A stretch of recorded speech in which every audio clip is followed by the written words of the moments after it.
कि वो हमसे उम्मीद लगाए बैठे हैं और हम उम्मीद से उम्मीद लगाए बैठे हैं।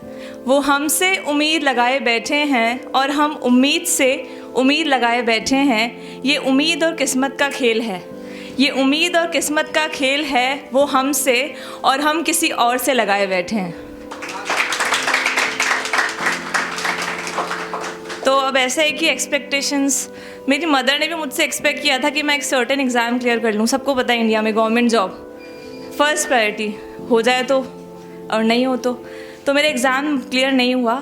पर ये समझ आ गया था कि सफ़र खूबसूरत है मंजिल से भी। पर ये तो वही कह सकता है ना जिसने एक लंबे सफ़र के बाद अपनी मंजिल को हासिल किया हो। पर मैं आज उन मुसाफिरों के बारे में बात करना चाहती हूँ जो अभी भी अपनी मंजिल को तलाश रहे हैं। ऐसा है कि लाइफ में स्टक होना बहुत आसान है, सब जानते हैं ना। हम कहीं ना कहीं स्टक हो जाते हैं। सबसे ज़्यादा डिफ़िकल्ट क्या है?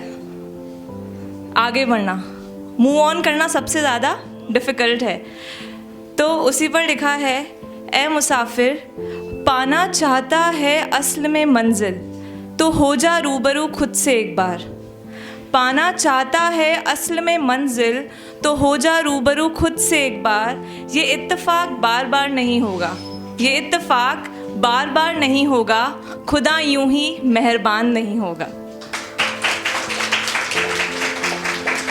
अक्सर हम जब लाइफ में ग्रो कर रहे होते हैं ना, तो पीछे की खिड़की से डिस्ट्रैक्शंस आ जाते हैं, काउंटलेस, जिनको हम काउंट नहीं कर सकते।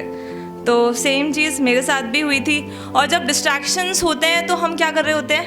हमारे टाइम को वेस्ट कर रहे होते हैं। जो हमारा गोल है उससे ध्यान डाइवर्ट हो जाता है। होता है ऐसा सबके साथ। तो मेरे साथ भी हुआ था। तो उस पे लिखा है कि ये जो वक्त तू गवाए जा रहा है, अश्क तू बरसाए जा रहा है, उसे अपनी मंजिल समझ, अपना रुतबा तू गिराए जा रहा है। याद रखना ओ मंजिल के मुसाफिर, याद रखना ओ मंजिल के मुसाफिर, ये रास्ता तुझे खुद से भी दूर ले जाएगा और समय के उस पार तुझे अकेला कर जाएगा।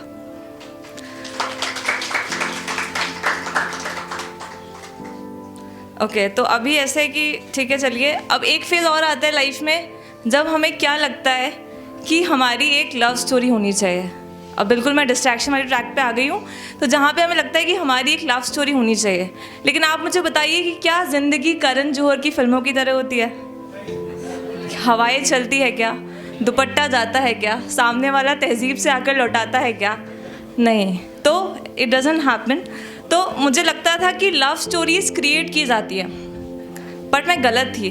फिर मुझे रियलाइज़ हुआ कि लव स्टोरीज़ क्रिएट नहीं की जाती, बल्कि वो तो रब ने बना दी जोड़ी होती है। तो इसीलिए मेरे कुछ सवाल है जो मैं आपसे पूछना चाहती हूँ। अगर किसी के पास जवाब हो तो बताना। क्या उसका महज सुंदर होना काफ़ी है? क्या उसके लिबास से सब मालूम होना काफ़ी है? क्या उसकी बातों में सिर्फ खो जाना काफ़ी है? क्या उसकी स्माइल में सिर्फ ऑनेस्टी दिखना काफ़ी है? क्या उसके आने पर सब कुछ थम जाना काफ़ी है? क्या उसे देखकर सिर्फ उसकी नज़र उतारना काफ़ी है? तो जवाब है किसी के पास, अगर कोई देना चाहता है तो। विंडो शॉपिंग से बहुत थक गए। हाँ जी, बताएं। जी ज़रूर।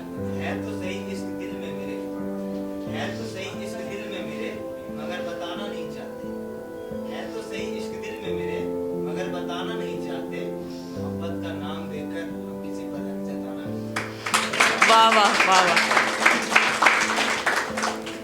तो मैंने जो अपना जवाब है वो किसी और तरीके से ढूंढा है, क्योंकि सबका पॉइंट ऑफ व्यू यहाँ पे अलग अलग हैं। जब बातें इशारों में और चेहरे की मुस्कान सब बयां कर जाए, उसका महज साथ होना हर दर्द की दवा बन जाए। मेरे झूठ के पीछे छुपा सच उसे दिख जाए। मेरे पेरेंट्स जब उसके पेरेंट्स बन जाएं, हर चीज़ नई होगी। जब आप किसी नए शख्स से मिलते हो तो हर चीज़ नई होगी, पर मैं मैनेज कर लूँगी, ये भी तो मुझे कोई बताए। किसी दिन वक्त से ना उठ पाऊँ तो सबको फेस करने का डर मुझे ना सताए। उसके पेरेंट्स भी मुझे अपनी ही बेटी की तरह सिखाएं। बस इतना सा तो बनता है। Thank you.